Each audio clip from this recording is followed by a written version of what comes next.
Merci. Bonjour à tous. Aujourd'hui, je vais vous parler d'un thème qui est similaire à 4 mots-clés qui sont la jeunesse, le plaisir, les risques et les règles.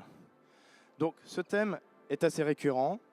Les gens en parlent très souvent. Mais on ne sait pas trop de quoi il s'agit. Qu'est-ce que ça veut dire penser différemment pour se lancer dans un projet en débutant? En France, l'entrepreneuriat est de plus en plus valorisé. Les structures d'accueil se multiplient, le système français s'assouplit, mais pour autant, quand on veut se lancer dans un projet, a-t-on le droit de ne pas réussir? Est-ce qu'on peut vraiment ne pas réussir? On a envie de lancer quelque chose, est-ce qu'on peut résister face à l'échec? Quelle que soit notre formation, qu'on ait fait de l'entrepreneuriat ou non, il est possible de se lancer en comptant avant tout sur un ressort parmi les plus fiables. Soi-même. Soi. Même en étant jeune et sans expérience. Et surtout, gardons de la légèreté malgré les coups durs. Parce que les coups durs, il va y en avoir tout le temps, tout le temps, tout le temps. Penser différemment. Penser différemment, qu'est-ce que ça veut dire? Ça veut dire être capable d'avoir des idées et de les affirmer d'une façon différente de la façon dont les systèmes nous ont appris à réfléchir. Les systèmes scolaires, les systèmes académiques, les systèmes professionnels, qui sont cependant nécessaires à la société. Mais il faut être capable, quand on a des idées en tête, qui vont être le ciment de notre propre projet, être capable de les affirmer, ces idées-là. Pour se lancer dans un projet en débutant, ça c'est un mot-clé, en débutant. Parce que se lancer dans un projet, ça nécessite avant tout de la maturité, et pas forcément de l'âge. Et surtout, avoir envie d'innover, c'est-à-dire il y a un petit manque, il y a une petite insatisfaction, et on a envie de combler ce manque. Très bien, donc ce projet, il est intéressant, d'accord, mais 3 questions clés à la suite du titre. Pourquoi essayer? Pourquoi faire? Et enfin, pour quels intérêts? Alors, je parle des débutants, on va commencer par une vision très simple, les jeunes. Pourquoi essayer? Bon, on est d'accord, ça c'est l'image classique des jeunes, il n'y a aucun problème, hein. On est tous d'accord avec ça. On est d'accord qu'un jeune, c'est pas un retraité. Ce n'est pas faux.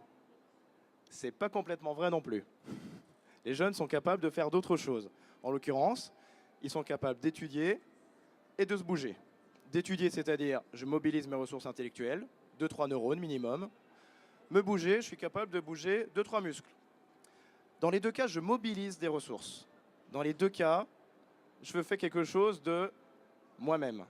Et j'utilise de l'énergie. Et ça, c'est important. Parce que quand on dit il faut se lancer dans un projet, il faut bien réfléchir, c'est vrai. Mais pas complètement. Il faut être capable de réfléchir un petit peu par soi-même. Il faut être capable aussi de se bouger. Être capable de prendre les choses en main. Bon, pour illustrer un peu ça, je vais vous parler vite fait de moi ce que j'ai fait. Je vais être très court. C'est juste pour vous expliquer un peu la chose. Alors, moi,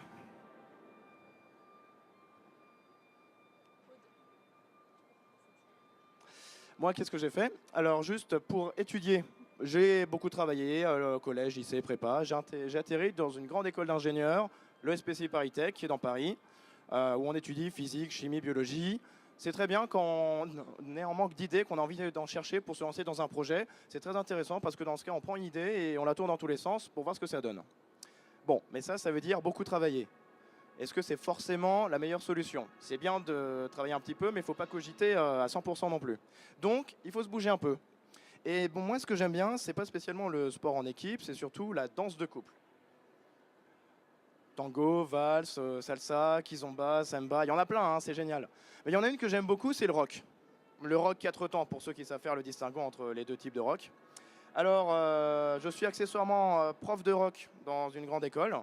C'est bien, c'est rigolo. Mais ce qui est bien avec la fonction de professeur, c'est qu'on est obligé de se mettre à la place des gens à qui on apprend la chose. On est obligé de réfléchir pour se demander à quoi ils pensent et comment ils pensent pour essayer de faire en sorte qu'ils comprennent de la meilleure façon possible. Voilà. Donc on mobilise 2-3 neurones, 2-3 muscles et on peut se lancer. Très bien. Mais avec un peu de plaisir quand même. On a envie d'un projet, mais il faut être capable d'avoir envie de ce projet-là. Pourquoi essayer? On est jeune, on est surtout débutant, on peut se mobiliser, mais maintenant, pourquoi faire? Alors, il y a 2 façons particulières de se lancer. La première, c'est on identifie un besoin, on identifie quelque chose qui ne va pas, et on essaye de changer la donne en mettant en œuvre tous les moyens qu'on a à proximité de soi pour y arriver. Un exemple, quand j'étais à l'ESPCI dans l'école, j'ai cofondé avec des camarades une association qui s'appelle EPIX et dont le but c'était en 2 ans, en partant de zéro, créer un forum d'exposition qui a eu lieu d'ailleurs au printemps 2014 à la Cité des Sciences et de l'Industrie. Un forum de 400 mètres carrés où on présentait des prototypes d'inventions issues des laboratoires de cette école. En gros, c'est une sorte de c'est pas sorcier, mais faite de façon complètement débutante. On part de zéro, on arrive à un budget de 40 000 €, à une scénographie faite maison, avec un réseau, avec tout, avec la publicité, en étant amateur. Mais juste parce qu'on s'est dit, c'est dommage, il y a plein d'inventions qui sont super intéressantes, super utiles, quelques-unes sont exposées dans ce forum, mais les gens ne savent pas ce que c'est, et surtout ils ne comprennent pas. Alors nous, comme on est à moitié ingénieurs, à moitié normaux, on va essayer d'expliquer ça aux gens. Et donc du coup, on prend notre courage à deux mains et on montre ça. Ça prend du temps, c'est de l'énergie, mais ça ira très bien. Deuxième façon de faire, on identifie quelque chose qui existe déjà, une sorte de matière plus ou moins modelable. On se demande comment ça peut servir aux gens, quelle peut être l'utilité dans la société. Et en fonction de l'identification de ce besoin, eh ben, on fait les recherches qui sont associées à ce thème et on essaie de voir si on peut se rapprocher du produit final qu'on a imaginé. C'est ce que je fais en ce moment avec 2 associés. On est en train de monter une start-up. Alors on est au début, hein, on n'a pas le nom, on n'a pas la matière, on a juste l'idée. Rendez-vous dans 5 ans pour voir si ça aura fonctionné ou pas. Voilà, donc il y a 2 façons de faire. Un truc très important. Le plus important, ce n'est pas de rester dans les sentiers battus. Je ne dis pas qu'il faut absolument sortir des sentiers battus, mais le plus important, c'est que où qu'on aille, il faut savoir où on met les pieds. Il faut savoir qu'il faut respecter des règles, il faut savoir qu'il faut prendre des risques aussi. Mais le plus important, c'est de savoir où on met les pieds, parce que comme ça, on retombera toujours sur nos pattes, c'est le cas de le dire, et on limitera les baffes. En fin de compte, très bien. Pourquoi essayer? Pourquoi faire? Et en fin de compte, pour quels intérêts? À quoi ça me sert de me lancer dans un projet? Surtout si je ne suis pas sûr qu'il fonctionne. Une première issue, me réaliser. J'ai compris, à la lueur de cette expérience, ce dont je suis capable de faire, quelles sont mes limites, ce que je suis capable de faire, ce que je suis capable de ne pas faire non plus. Donc, le ciel se découvre un petit peu, les nuages s'en vont, il fait un peu plus clair, je me sens un peu plus serein, je me sens mieux. Au moins, je sais ce que je peux faire. Un autre intérêt évident, c'est bien sûr la fierté d'avoir accompli quelque chose. On est content, on a construit un château. Bon, il n'est peut-être pas aussi grand que ce qu'on voulait, il est peut-être plus grand que ce qu'on voulait, mais on s'en fout. Le plus important, c'est que le château, l'édifice, il tienne debout. Même si j'avais posé ne serait-ce qu'une seule pierre, du moment qu'elle tient toute seule, tout va bien. Si je construis une tour de 3 km de haut et qu'elle s'écroule, ça ne sert à rien. J'aurais peut-être fait la tour la plus haute du monde pendant 2/10 de seconde, mais si elle tient plus, ça sert complètement à rien. Donc, il faut vraiment faire attention à ce qu'on a envie de créer. Il faut juste faire quelque chose qui tienne. Il faut être un peu modeste. Il ne faut pas créer tout de suite, comme j'ai dit, la tour la plus haute du monde. Donc, il faut être calme, il faut se poser. Il faut avoir envie d'aller jusqu'au bout de ses idées, tant qu'il n'y a pas de gros enjeux, hein, tant qu'on ne risque pas de mettre un pays en dette par ses propres actions. Mais bon, je pense que jusque-là, ça devrait aller. Donc voilà. Je vous remercie pour votre attention.